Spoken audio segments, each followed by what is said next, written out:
everybody, welcome back to the Sweetheart Street Bench Pillow Along. Today is February 6th. We're going to assemble our pillow and add all the embellishments. Let's get started. The first thing I'm going to do is open my bench pillow insert pack. I don't know how long I've had this. It's got a picture of Candy Cane Lane on it, but it's vacuum packed. I'm going to open this and let it puff up while we start assembling our pillow. We'll start on page 41 of the instructions. The first thing we're going to do is line up all of our blocks and then sew them together with a 1/4 inch seam allowance. Let me get my blocks. I've got all my blocks lined up. We've got Sweet Stems 1, Grandma's Sweet Spot, the signs, Valentine's Sweet Shop, Cupid's Cupcakes, Soda Crush, and Sweet Stems 2. If you look at the signs, they point to everything. So Valentine's Sweet Shop, Free Hugs and Kisses over here, Cupid's Cupcakes, and Soda Crush. All you want to do is put them right sides together, sew with a 1/4 inch seam, and then I would press open. Sorry for the banging. That's the construction that's been going on. They are framing. You can check out construction videos. I'll link them below. I'll go ahead and do the sewing off camera. I'm going to use a white thread for this since we've got a white background. I have all my blocks sewn together. Seams are pressed open. I did go back and forth at the top and the bottom of each block. You can see the clip on this one. I don't know if you remember, this one was a little bit short, so when I attached this I made sure to line up the top, and you can see right there at the bottom it's a little bit short, so I'll take care of that when I attach my border. If you look at your instructions on page 41, it tells you to measure the length, trim your borders, and then attach them. I always attach my borders first, press everything, and then I trim it to match the length of my project. Before I pin these on to sew, I put a little pin at the top. This is directional. They've got words on signs. I want to make sure I don't put them on upside down. It's kind of hard to see. It wouldn't be the end of the world if you put it on upside down. I have plenty of border strip. I have more than I need for the length of my pillow. So I'm going to fold mine in half, find the halfway point, and the halfway point on the blocks is right about here on the Valentine's Sweet Shop. I'm going to clip that there. I need to get some more clips. They're off to the side. And then I'll probably pin this all the way down, and I'll do the same thing for this one. I'll find the halfway point, pin it, and then I'll attach it. I've got the top border clipped on.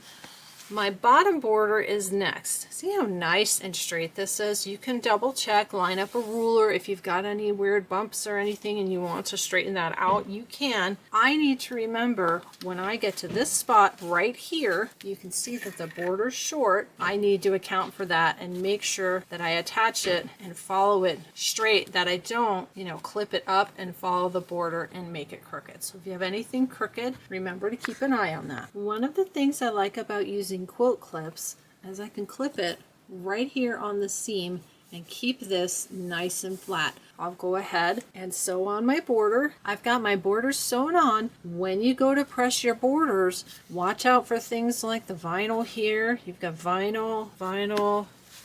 We've got vinyl over here. Watch out for the glitter vinyl here, window vinyl here, and the red vinyl here. You don't want to put your iron on that. You can always press from the back. I went ahead and pressed these out. I use my iron on a medium setting because if I use my Oliso iron on the super hot setting, I'm going to melt the stabilizer to the bottom of my iron. These are all pressed out. My open seams are nice and flat. You can see I've got extra border. Let's go ahead and flip this over. I'm going to grab a ruler. You've got two really straight seams right here. Just grab a random line it up straight with your seam, and then I can check this line right here. That's also straight. I'm going to feel for the edge of the project. Make sure that I don't cut anything extra off I don't want to cut off. I can see that this side here is a little shorter than this side. There, you see that? I lined it up along the line. See the red line and then how it disappears? What's most important is to make sure you're cutting straight. Get that lined up. Then we're going to cut off the extra. And then I'm going to have a little bit extra right here on the side of my block, because right here it's all even. And then I can start to feel the fabric. So we're going to get rid of that little bit of extra there as well. Square that up. Now it's really nice and straight. Let's do the other side. Do the same thing. Make sure these are pressed out nice and flat. Find a straight seam. That feels good. Hold that down. Very little extra trimming off on the side. This one was nice and straight. Now we're ready to attach our outer borders. The outer borders are also directional, so you want to make sure to look at the design and refer to the picture in the instructions on page 41. The top border starts with this. These two end blocks are longer than the rest. I'm going to put these two blocks next to each other for a minute. These are the two end blocks, and I'm going to cut a straight line right there. That way I know that these two blocks on the end are going to be the same size, so I can fold my strip in half. Now I know these are the same size, so my strip is even. I'm going to fold this in half. Find the halfway mark. It looks like it's the polka dot print. This is the halfway point. You can take this seam here and this seam here, line them up, and get that halfway point. You just can finger press it. Make sure that's lined up, that's lined up. Now I know where the halfway point is. I'm actually going to grab a pen. Let's go ahead and open that. And I'm going to put a pin on it just so I know where the halfway mark is. We know the halfway point on our pillow is right here, the window for the Valentine's Sweet Shop. So you've got a nice line right there. Make sure this is facing the right direction with the quilting going the right way. I've got my halfway point. I'm going to face that down. Your pin lines up with that really easily. That's a great way to make sure this is center. I'm going to clip this and clip all the way that way and all the way that way. You'll see you'll have a little bit extra here and here, and just by looking at it, it looks to be right about the same amount, so that's great. I've got that nice and centered. Let's grab the bottom border. For the bottom border, this is the side that goes over here. Again, you can tell because the quilting faces up. I'm going to check my two end blocks. Do you see this? I need to cut that little bit extra off. And then let's find our center. This print is the center. I'm going to match up the seams there, so I find the center of that print, which is going to be the center of my strip right there. And then we need to find the halfway point on our pillow. You can line up with this line right here. Just go down the middle of the block. I'm just looking at the middle of the door. I'm going to flip that there. I'm going to clip all the way down and all the way the other direction. I'll do the rest of my clipping and sew this on and bring it back and show you. I have the outer borders attached. I pressed out again. If your seams aren't lying really flat, don't worry about it. It's a pillow. It's not going to matter. We don't have to do any stitch in the ditch or attach anything to it. I'm going to flip it around the front. Now I want to trim the extra. I've got my 6.5 by 24.5 inch ruler. I'm going to do the same thing. Line up along a seam. Check that seam, check that seam. I want to make sure too that the borders are nice and flat. Since I'm using these seams as my straight edge, we want to make sure everything is pressed and lying nice and flat so we don't trim anything crooked. Trim off the extra. I'll go all the way down just in case there's any little bits of extra anywhere else. Nice and even. I'm going to flip it around and do the other side. Next, we're going to attach our embellishments. With the embellishment kits, we've got a button for our welcome sign, these 4 buttons here, and the fairy lights. We're going to start with the buttons. I've been thinking about how I want to attach these. Do I want to hand sew or do I want to use the glue gun? The glue gun wins. The glue gun almost always wins. I just don't care for hand sewing very much. The difference between attaching them on this and my candy corn quilt shop is now I have this SureBonder Cool Shot glue gun. This is still a hot glue gun, but it's not as hot as my SureBonder high intensity, super high heat glue gun. We're going to use this today. The first thing we're going to attach is the Grandma's Sweet Shop sign. I'm going to have to turn this towards me. They show the button right about here, just underneath this house detail right here, like that. And then you would hang the sign on the button. I'm going to glue down the sign first. I want the top to be right about there. I'm going to grab my little glue gun. Just going to add some glue right there. Make sure the sign is secure where I want it, and I'm going to put the button right there. I'm going to hold that down. I can feel the glue pushing through the buttonholes, so I know it's going to stay, and I did a pretty good job hanging that. It looks nice and straight. This Cool Shot glue gun is designed to be used with things like paper, felt, lace. I'm actually going to add just a little bit right here. I'm going to put it on the thread. It's not going to hurt the embroidery leather. It's not that hot, and I'm going to secure that. If you think you want to change it out, then you would probably want to hand stitch the button, and then you could take it on and off. But I don't want to lose the sign when I store this away for the season. I want it to stay in place. That looks good. I am happy with that. Let's get our lollipop button, which is going to go on the Valentine Sweet Shop block. They have this button along the left side of the roof like that. I'm going to put the glue on the back of the button, and I'm going to put it over the buttonholes. So as I squish it down, the glue will come up through the buttonholes and secure it.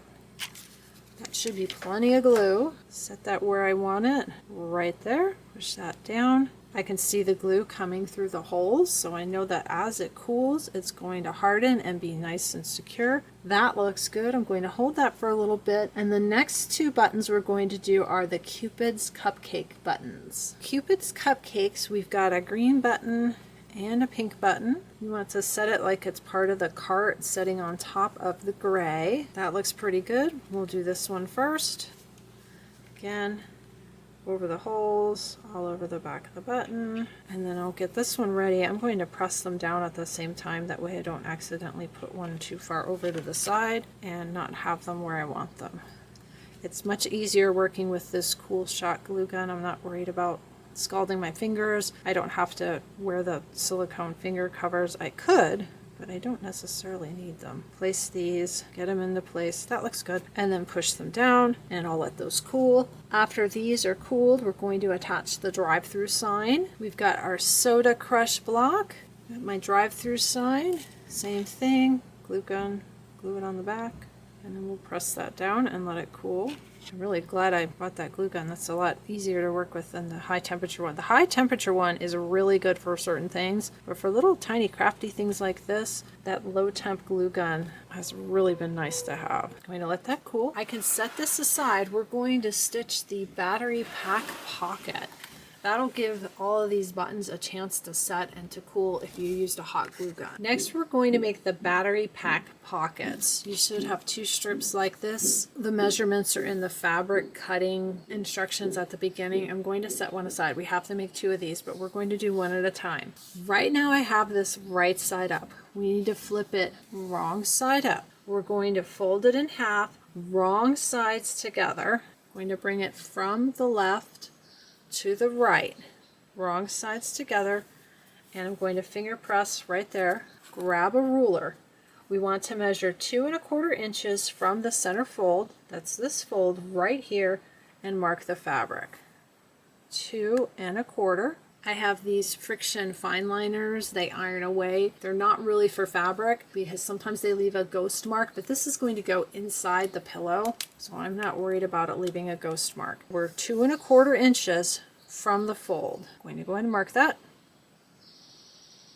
I set my pen aside. Let's move the ruler. It says to fold the top layer of the fabric right sides together along the marked line so it overlaps the center fold. So you're going to fold right on that blue line. I've got that folded, and it's overlapping the center fold. Then it tells you flip the fabric over and to repeat steps 2 and 3. Flip the fabric over. Steps 2 and 3. So step 2 is measuring and marking, but honestly, you can see the fold right here. I'm just going to fold it like that and match that up. This is what it looks like.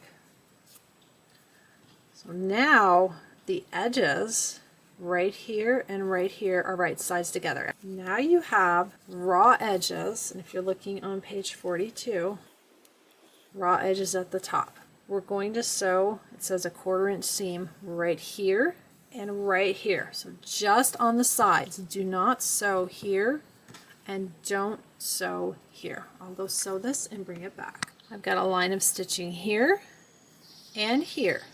I went back and forth on the part with the fold. Now we have to turn it right side out. So open it here where the raw edge is, and you're going to want to turn it right side out. It says to poke the corners with a blunt tip square, press the pocket well. This is a little bit tight. If you've watched any of my videos before, you know that I have big hands, and sometimes I have trouble turning things right side out that are on the smaller side. Sometimes it takes me a little bit longer. As you're flipping it, you'll see that fabric fold coming through.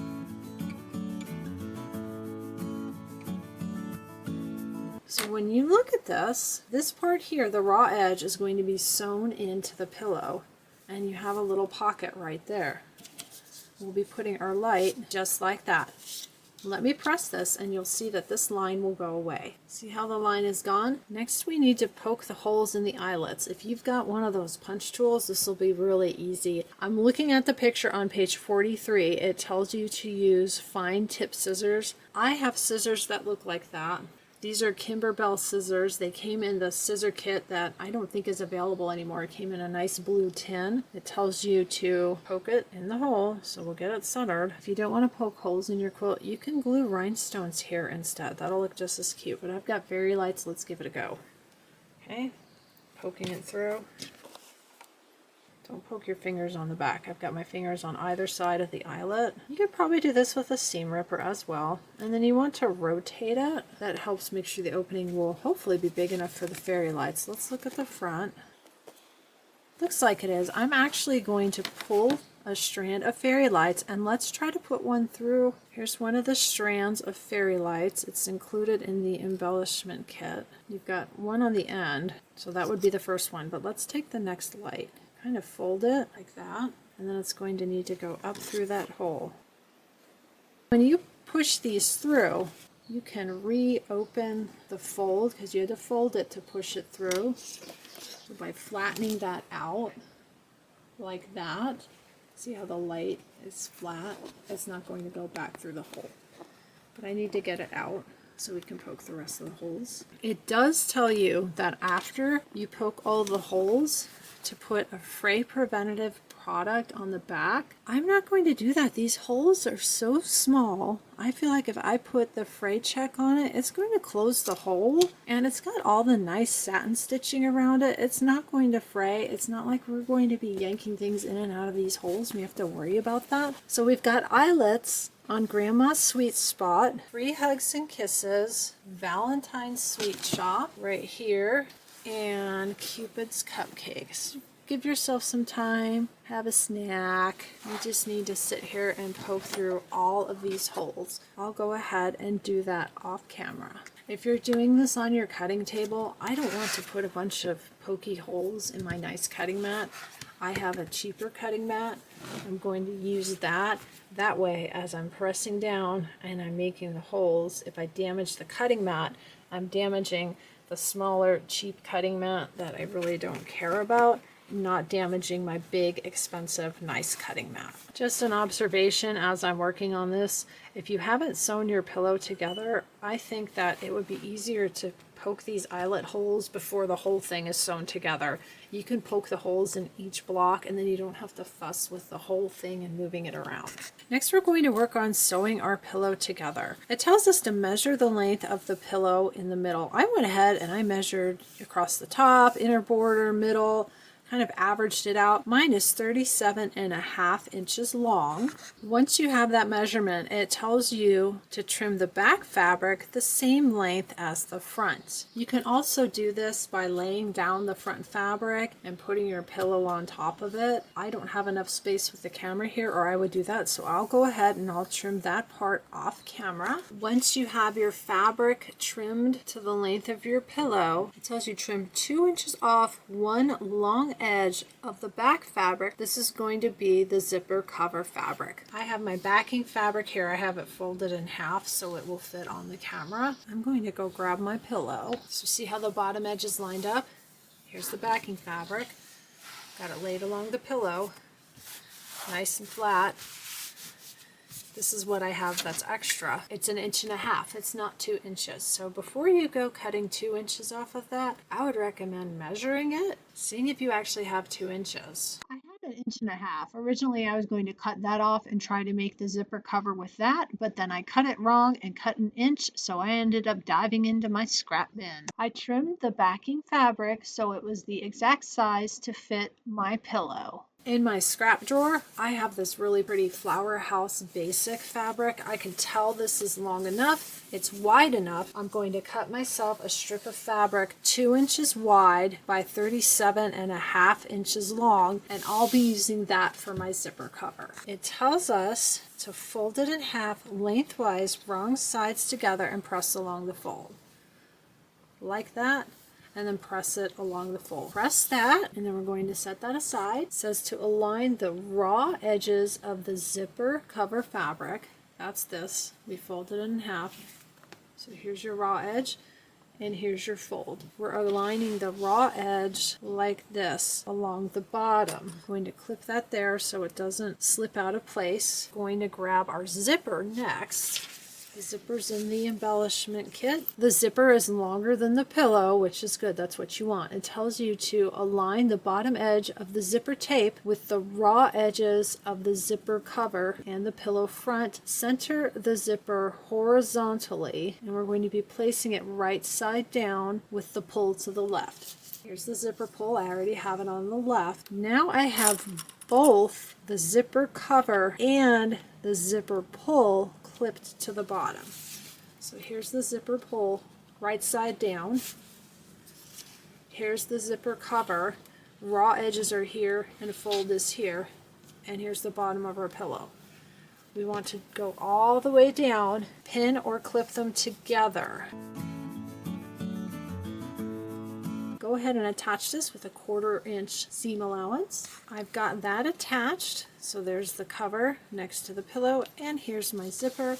It says remove the pin or clips, and to finish the bottom edge, that's this edge right here, with a zigzag stitch or other finishing stitch. I have a serger and a machine with a zigzag stitch, neither of which I can get to at the moment. I'll just go ahead and leave it like that. If you have a machine with a zigzag stitch, you can run it back and forth kind of off and on the fabric. It'll act like a serger and it'll close up that edge. I am on page 44. Number 6. It tells you to place the pillow front right side up. Flip the zipper and the zipper cover over. Be sure the zipper tape is lying flat. That makes it lie flat, like that. With the finished edge folded under the pillow front, like this. It says to use a pressing cloth, press well along the seam. Let's pretend that I've pressed well. Then it says the top stitch along the seam with a 1/8 inch seam allowance. That's going to anchor the zipper and keep it from flipping. It would keep it nice and flat. But if I attach with a 1/8 inch seam allowance, we're going to have a visible thread right here all the way along the bottom of the pillow. I really don't want a line of thread right there, and this is a pillow. I'm not concerned with anchoring that. What I want to do is go to the next step and see how they're putting this together. So I'm not going to top stitch at this time. Let's look at this. It tells us to flip over the cover. Okay, now keep in mind I haven't top stitched. I really do think this would have been easier to put the zipper in the middle. Maybe we'll do that on another pillow. We've got it like this. Flip only the zipper cover over, pin or clip the zipper cover at each end to keep it in place. Do not pin the zipper tape at this time. There. I'm just going to work on this end. With the back fabric right side down, align one long edge of the back fabric with the remaining edge of the zipper tape. We're going to sew our backing to the zipper. So you're going to clip all the way. I'll do mine without the top stitch, and we'll see what it looks like, and then you can make the decision on that. Just be sure that the zipper cover part is folded up and the zipper is down, because we don't want to attach your backing fabric to the zipper cover. We're just attaching it to the zipper, and then we're going to sew this 1/4 inch seam allowance to sew on the zipper. I've got the backing attached. It tells you to finish the bottom edge with a zigzag stitch. We've already gone over why that's not happening today. You can see this is a little bit longer than this. As I was sewing, I sewed starting that way and went this way. This fabric just kind of stretched a little bit. I'm not worried about it because before we finish everything and put everything together, I can lay it right sides together and trim off any excess. I'm going to move my zipper pull now. I don't want to accidentally cut off the zipper pull. It tells you to flip the back fabric right side up, which I have, and to top stitch. You can top stitch this. It'll anchor it to the zipper. You'll have a visible line of stitching on the backing. I'm just going to completely skip this right now and see if we can finish it without doing the top stitches, just to see what it looks like. It says to open the zipper until the pole is 4 inches inside the edge of the project. Okay, I guess I overdid it a little bit. Let's go 4 inches in. There you go, 4 inches. Place the pillow cover on a flat surface with the front and back right sides together, with the pillow front on top. Right, I have the back. Let's flip it so the pillow front is on top. As we're looking at it like this, we should see the soda crush here, which I do, and Grandma's sweet spot down there, which I do. I see that. Our zipper pull and zipper is down there. It's right here. Align the left, the right, and the top edges. Pin or clip all 3 edges. What we're going to do now is seal the pillow. You're going to sew all the way around. Everything is pinned. Both sides. So here's this side and this side. Along the top, make sure you have an opening for your zipper. If your zipper pull is off of your project, that's a problem, because then you're going to cut it off and you don't want that to happen. You want to grab your little battery pack covers. It says to align the raw edges with the right edge of the pillow with the pocket 2.5 inches from the zipper seam and the pocket opening facing down. Let me turn this the other way around so it matches the picture. This is the back of the soda crush block. So we're going to grab one of these, aligning the raw edge with the right edge of the pillow, 2.5 inches from the zipper seam and the pocket opening facing down. Okay, so here's the pocket opening. It needs to be facing down. When I look at the picture, it's sitting on top of the inner border. I'm just going to clip it on top of the inner border. We can measure it. Let's go ahead and measure. 2.5 inches from the zipper seam. So here's the zipper seam, 2.5 inches, it's on the inner border.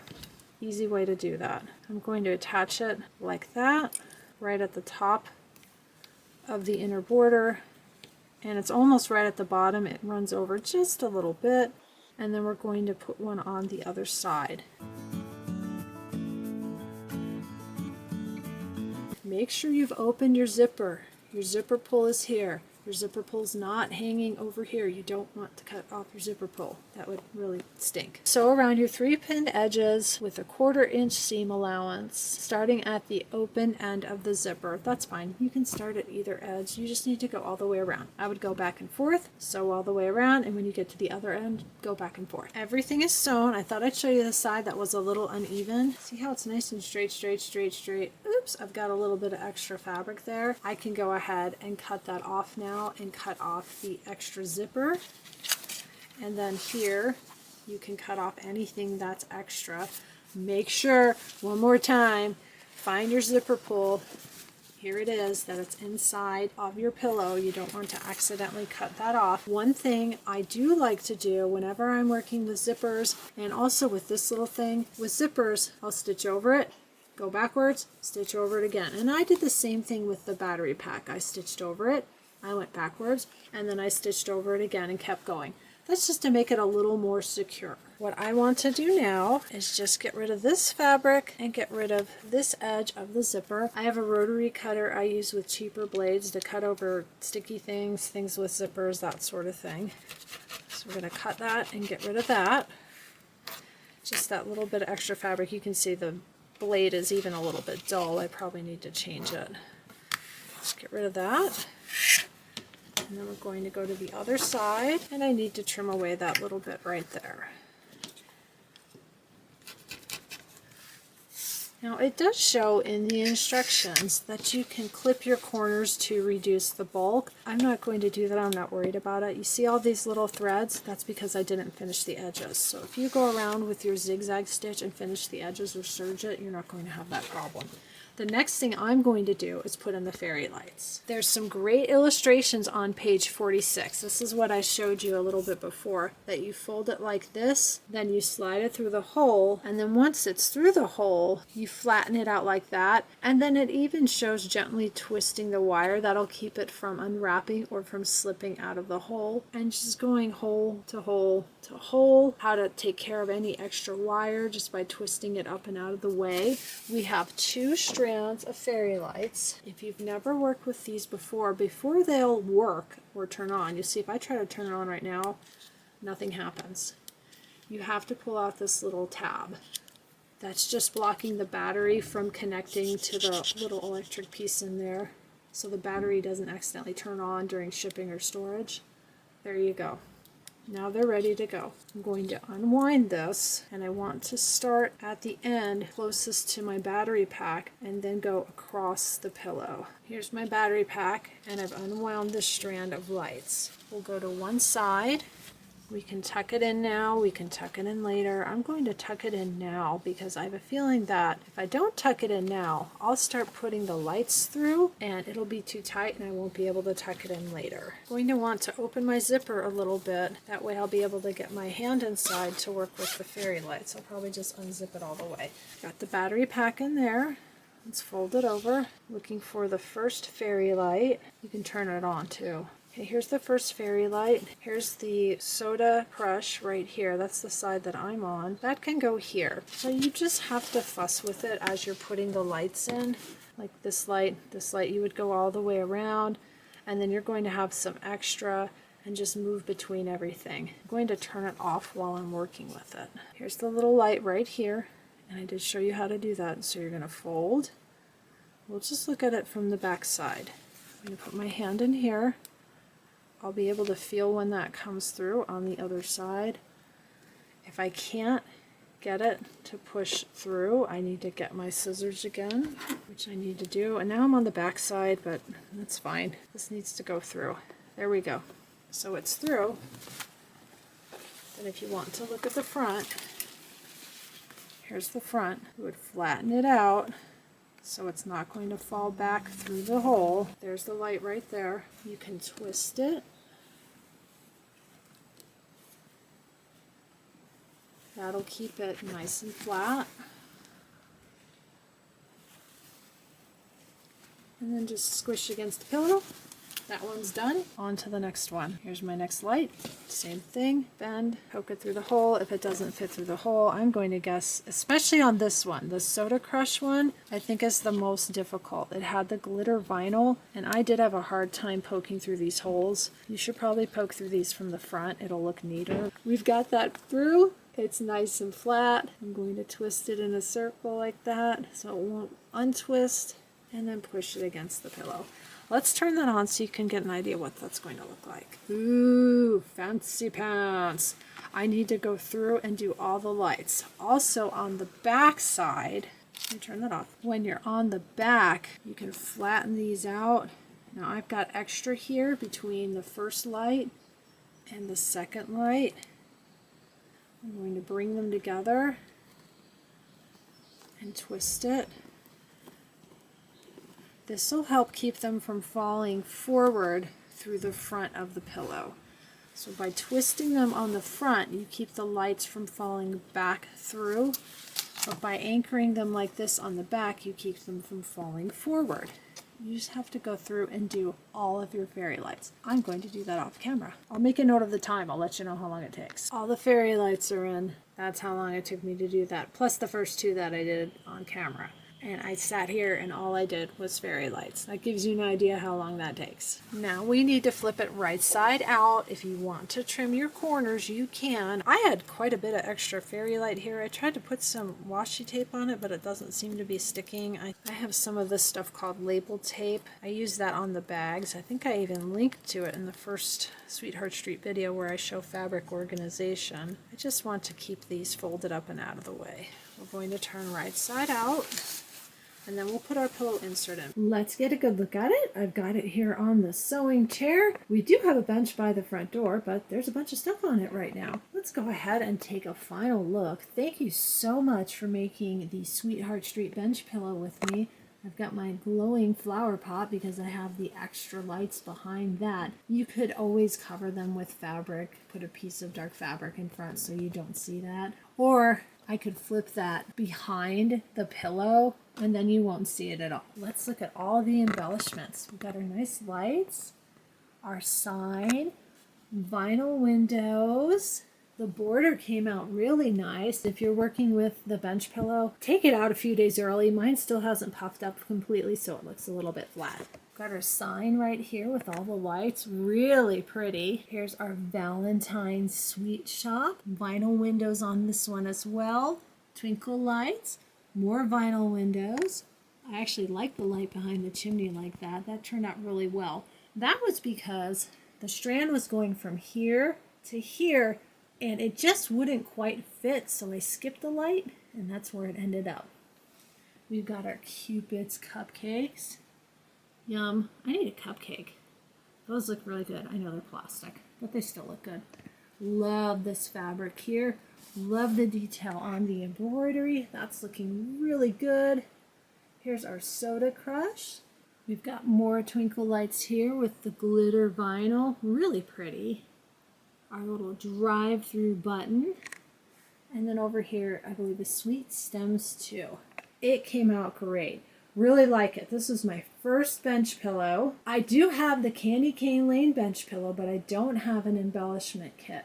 Maybe we'll get to that at some point and figure out some alternatives for the embellishments, because I don't think the embellishment kits are available anymore. Thank you again for making this with me. A couple of other things that are going on with the channel right now. We have the Feeling Festive Bella box. I need to get to that teacup zipper pouch. I just put up the video for the perfectly pieced February orange people block for the mystery quilt. That also works as your block and border tutorial. You can watch that. I will have another video.